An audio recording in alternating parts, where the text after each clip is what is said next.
The spending questions that you got, lawmakers are already sort of talking about a proposal that perhaps would be a CR in the December, kind of a shorter term deal. Is that acceptable to the president? Would he be okay with that? That is something, I'm not going to get into hypo-theoreticals, that is something that Congress should kind of decide on. There's a new book coming, The Last Politician Inside Joe Biden's White House and the Struggle for America's Future.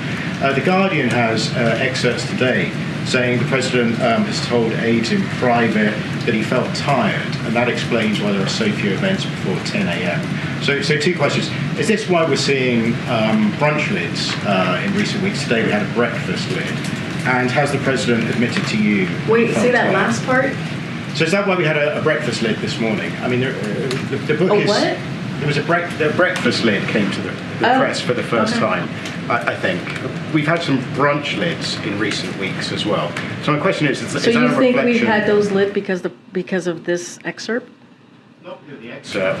The book is suggesting the president tells aides he's tired. But that's in the excerpt, right? Yeah, and that's why there have been so few public events before 10 a.m. I mean, that's a ridiculous assumption to make. That's a ridiculous assumption to make. Second question, closer to home. Will the president stay in Washington this weekend, given what's going on in Florida? We don't know the extent of damage. The week ahead had him leaving on Friday to go home to Rehoboth. I don't have any changes or any additions to the president's travel. You're going to hear from the president directly, who's going to speak about the continued efforts to prepare and respond to Hurricane Idalia. Following those remarks, as you all know, he's going to be meeting with his cabinet and agency officials to continue our coordination of federal response. So that will happen. He will always continue to be engaged directly with local elected officials. You hear us say this often. You heard it from the administrator. You've heard this from us. This president is committed to being there for the community, for the people who are certainly have been impacted by this hurricane. Today, tomorrow, as long as it takes to help them all get back on their feet. So that will not change, obviously. Afghanistan withdrawal ended 2 years ago this week.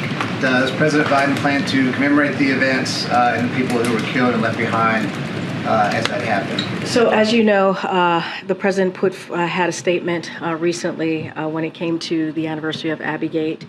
So that's going to be the president's focus, to make sure that our homeland is protected, that Americans are protected, and that's what the president's focus is going to continue to be. I have one more question. Go ahead. Just on Africa, the president had promised in December that he would visit this year. It's now September. A trip has not been announced. Just wondering if today's coup in Gabon, the recent coup in Niger, and others in recent years make it any less likely that he will visit. How will those destabilizing events factor into whether he ultimately goes or not? I don't have anything to announce about a potential scheduled trip for this year. The president is still very much committed to going to the continent. As you know, the vice president has been there. The